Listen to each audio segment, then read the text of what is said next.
Today, we're talking about if I lost all of my progress that I've made at the gym over the last 10 years, thousands of weight training sessions, hundreds of runs, a lot of time invested into eating the right foods to make sure I build the muscle that I want. If I lost all of that today and then tomorrow I had to start again, what would I do to get myself back in like the best shape I've ever been in again?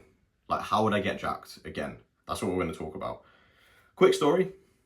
10 years ago, when I was 19, I was overweight. It was my second year at uni. I was eating takeaways, a lot of takeaways. Papa John's pizza. There was a Papa John's literally opposite my student house that I was living in. It's the first time I'd lived away from home. I was doing no exercise at all. And I was someone that had done a lot of exercise my entire life until this point. So I kind of went from being in quite good shape, because I'd always taken care of myself, to being in the worst shape I'd ever been in. Like, I think I put on about 3 stone. Yeah, it wasn't good from like a health perspective. It was a fun year and I wouldn't change it. But yeah. So then, in terms of like what happened next, I went from that point to then sub 10% body fat and stronger than I'd ever been before. And I did that in 9 months. So like in a 9-month period, I made a lot of progress. Now, I've obviously learned a thing or two since then. So I wouldn't do exactly what I did before, although that did get me really good results. I would, do it slightly differently, and that's what we're about to cover. So yeah, because realistically, like, if you're in your 20s or your 30s, you're quite young, you want to see these results quickly, right? You don't want to have to wait 4 or 5 years to like change the way your body looks and feel better, or like be more attractive, fit in your clothes, be more confident, that sort of thing. Like, realistically, you want that in 1 or 2 years from now. I think anything longer and it's like, oh my God, it's just a slog, right? Like, it's too long. So anyway, what I would do today, if I had to start again tomorrow, I would train 4 days a week, weight training sessions. Minimum. I would actually do 5 or 6, but like, you can still see good results with 4. The reason why I say that and not less is because then the less you train, the less volume that you do just around completed sessions. And I'm not talking hundreds and hundreds of sets a week. Like, we're talking 30 to 45 minute workouts. Excuse me. Here. Like, don't spend longer than 30, 45 minutes just training hard. And by the way, not every session needs to be perfect as well when we say 4 days a week. Like, when I've made the most amount of progress in the lot. So I haven't missed a workout in the last 3 years. So this is completely separate to that like situation I was talking about 10 years ago. And the reason why I've stayed consistent with it is because like not every session has been perfect. I haven't put that much pressure to like train the optimal scientific way, special exercises and stuff. I've just kind of done what's felt good and tried to train as hard as I can on that specific day.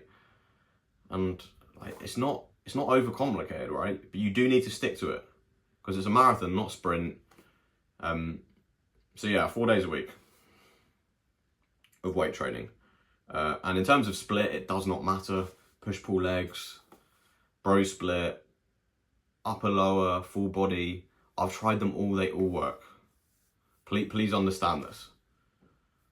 Like, the training split does not matter.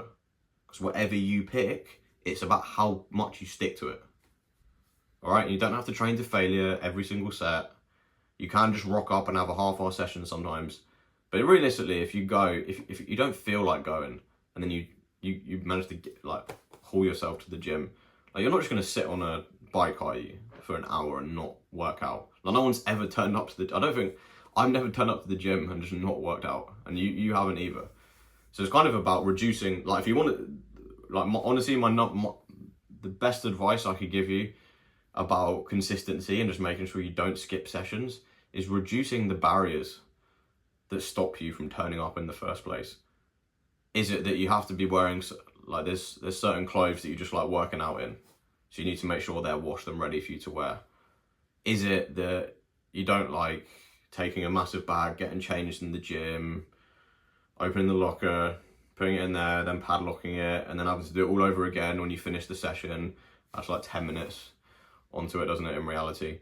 Because that used to stop me turning up to the gym. Just the thought of having to go, get changed, padlock all my stuff up in a like sweaty gym with loads of other people in there as well. Like, you don't have to do that. So anyway, what I do today is I get changed, I leave my house, I rock up to the gym, I drive, park outside the gym, get out, walk in, 40 minutes in the gym, hit like 5-6 exercises, walk out. That's it. I don't even take water into the gym anymore. I drink before I go, and then just, I just go and smash out my sets. So lower the barrier, right? That just gets you there. Because the main thing is you just turning up. Because you turn up, you're gonna have a better. It's better than like doing 50% of one session is better than doing 0% of the session. Just sacking it off, right? In terms of nutrition, realistically, you're probably on the more overweight end of the scale, and you're looking to drop weight. We'll come on to, if you're skinny, we'll come on to that in a sec. You want to up the amount of protein that you're eating. You want to make sure you're eating 1 gram of protein. 2 grams of protein per kilogram of body weight. So if you're 75 kg, you should eat like 160 grams of protein to maximize muscle gain. Or it's 1 gram per pound of body weight. So if you weigh 160 pounds, right, it's 160 grams of protein. And like, you can just track it, right? There's loads of apps. MyFitnessPal is the one that I used. And I tracked it. I probably tracked my nutrition like religiously for a year at the start, and now I don't. And now because I know a bit more, I don't have to. Like, I understand what I'm putting in my body, how many calories. It's at the point now where I can kind of go to a restaurant or eat out or order something, and I kind of know how much calories are in there, and I know how much protein, and I can kind of like, eyeball it. But there are some times when I'm not making as quick progress. So if I'm, say, cutting, like I am at the moment, if my fat loss slowed down and my weight loss, and like I wasn't seeing my weight go down on the scales as quickly as I thought it should be, then I would start religiously tracking again, because clearly I'm doing something wrong. So it's not rocket science, right? If you are on the skinnier end, in terms of the overweight, I didn't finish the overweight part actually. So if you're overweight, you need to be in a calorie deficit as well as the protein piece. 200 to 250 calories per day. And also, like a really underrated fat loss tip is just making sure that you're training all parts of your body equally. Because if you're a man, realistically, you don't like training legs. You probably don't. But if you're only training your upper body, you're missing out on a lot of muscle mass you can be building in your legs. And the more muscle mass you have, the more like calories you burn naturally at resting rate. I wouldn't rely on that to like burn all your body fat, but like it does help day to day. But you burn, because legs are our biggest muscle group, you burn more calories training legs than any other group. So like you're just missing out on losing body fat and building muscle by not training legs. And you don't have to train them a huge amount, or you don't even need to train legs that hard for them to look a bit better and put a lot of muscle mass, because they're such a big group. But you train them a bit because you don't want to look that out of proportion, do you? Like, it took me a year before I started. Well, it took me like 6 months before I started training legs properly. And I'm glad I did start that early, because if I didn't, then like my body would look out of proportion. So it's that, and then if you're skinny, it's the opposite. So you want to increase your calories, 250, 200 calories a day more than what you normally eat. Again, track it. You can work out like your maintenance calories by tracking everything over a week, weighing yourself every day, taking the average, and then doing that again the next week after you've changed your calories and seeing if your weight goes up or down. Like you can like be sure of what's going on. So yeah, it's a marathon, not a sprint. 4 weight training sessions minimum a week, weight training wise. Hit every muscle group: shoulders, chest, back, legs, arms as well. And then it's the nutrition part.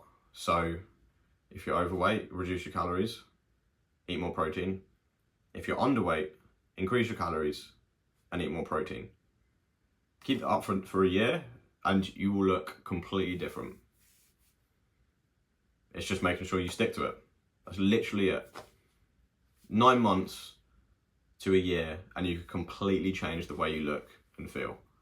It does not have to take 5 years or like a decade of your life while you're young, because you want to take advantage of being in good shape when you're young. Alright, cool. Well, I hope this was useful. Subscribe if you want to see more videos like this when I release them. Cheers. Peace.